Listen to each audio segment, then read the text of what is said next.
लोग हमारे दो शब्द जो हमारे इलासन के द्वारा में रखा हमारी पार्टी हार्दिक स्वागत करते हमारी धन्यवाद देती है। आए इसके बाद हम किरदार लेके चलेंगे सीन की दुनिया में।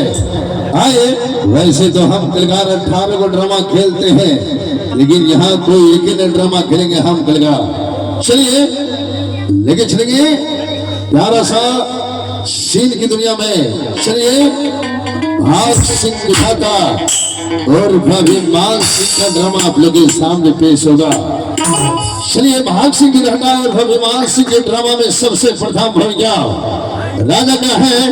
हमारे राजा साहब से मिलेंगे और उनके मुकाबले से आप लोग पात्र परिचय सुनेंगे। कहाँ पर है, क्या नाम है।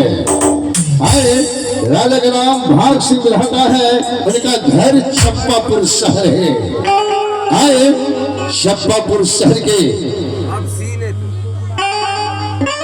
उनके कुमार साहबगंज के निवासी उनकी तरफ से 10 रुपये की प्रशासन वाला है।